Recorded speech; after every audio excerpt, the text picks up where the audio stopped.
Hello, I'm Libby and I'm going to read Danny in the Toybox by Richard Tulloch and Armin Greda.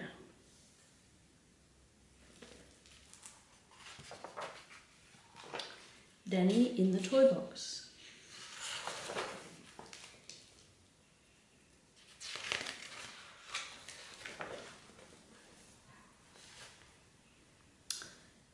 Danny was cross.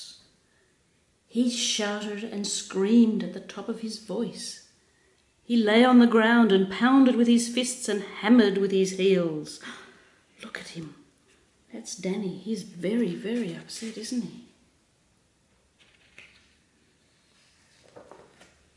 He threw all his toys all over the floor. Look, there's his ball and his bat, his tennis racket, even his shoe. He climbed into the toy box at the end of his bedroom and said, "I'm never coming out for the rest of my life, never, never, never, so there." And he slammed the lid, bang. His little sister Emma tapped on the lid of the toy box. That's Emma there.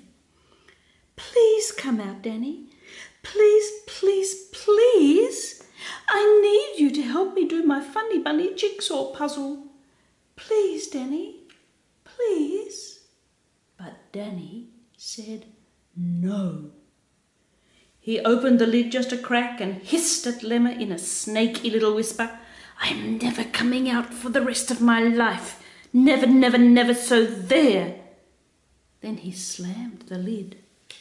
Bang. Danny's dog Rumpus scratched at the lid of the toy box. There's Danny's dog. He was whimpering as if to say, "Come out, Danny. Let's go for a walk, and you can throw sticks for me to chase, and I'll find some mud to roll in." But Danny said no. He opened the lid of the toy box and growled at Rumpus in his deepest doggy voice. "Rawr! I'm never coming out for the rest of my life. Never, never, never, so there." And he slammed the lid. Bang. By now, Danny's mother was cross too. She banged on the lid of the toy box and she said in a very stern voice, "I've had just about enough of your nonsense, Danny. If you don't come out by the time I count to 3. But Danny said no. He opened the lid of the toy box and said to his mother in his firmest, strictest voice, "I'm never coming out for the rest of my life. Never, never, never, so there." And he slammed the lid. Bang. Look, I think his sister and the dog are a bit scared. And Mum looks very cross too. Danny's father sat down on the end of the bed with one hand on a headache. He said, "Be reasonable, Danny. You'll have to come out sometime. And we're having Grandma's special treat for dessert, homemade apricot ice cream." But Danny said no. He opened the lid of the toy box and told his father, calmly and quietly, "I am never coming out for the rest of my life. Never, never, never, so there." Then he slammed the lid. Bang.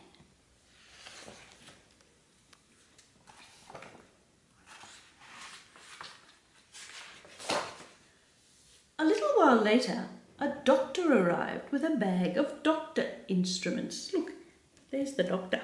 I think that's his little sister Emma. Or maybe a big sister, because there's Emma there. Well, she pressed her stethoscope against the toy box and said in a wise doctor voice, "It isn't very healthy for a boy to live in a toy box, breathing stuffy air all day, and if Danny doesn't have a bath soon, his feet will stink. He should come out now." But Danny said no. He opened the lid of the toy box and explained into the end of the doctor's stethoscope, "I am never coming out for the rest of my life. Never, never, never. So there." Then he slammed the lid. Bang. Well, the fire brigade arrived. Look, there's the fire brigade. They ran through the house with their axes and their fire bell. There's the axe. Oh, and look, that looks like the rolling pin. The little firefighter stuck the end of the fire hose into Danny's toy box and called, "Can I turn on the water now?" But the big fire chief said, "Let me talk to him first." "Listen here, young fella, me lad," he said. "Suppose there was a fire. A boy stuck in a toy box would be a serious fire hazard. So how about you come out now and we'll give you a ride in a fire truck?" But Danny said no. He opened the lid of the toy box and made himself a megaphone with his hands, and he yelled at the fire chief at the top of his voice, "I'm never coming out for the rest of my life. Never, never, never, so there." Then he slammed the lid. Bang! Then the old firefighter said, "Why did Danny get into the toy box in the first place?" "We don't know," said Danny's mother. "He just gets cross sometimes," said Danny's father. "One time when he was cross, he took his pillow under our table and he slept there all night," said the little firefighter.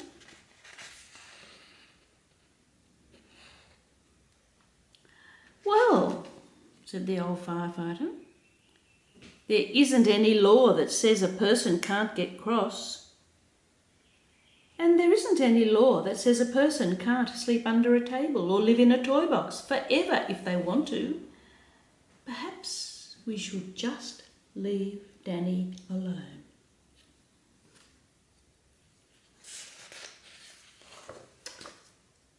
Oh, and look, they're all going away. It was quiet in Danny's bedroom when everyone had gone.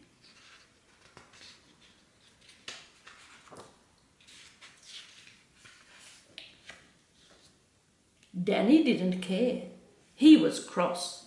He was really very, very cross. He was really very, very so extremely cross. And it was all because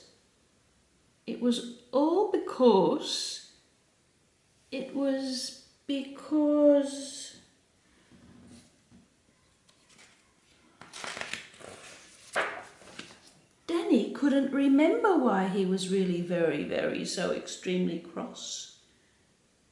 So he stopped being cross and climbed out of the toy box.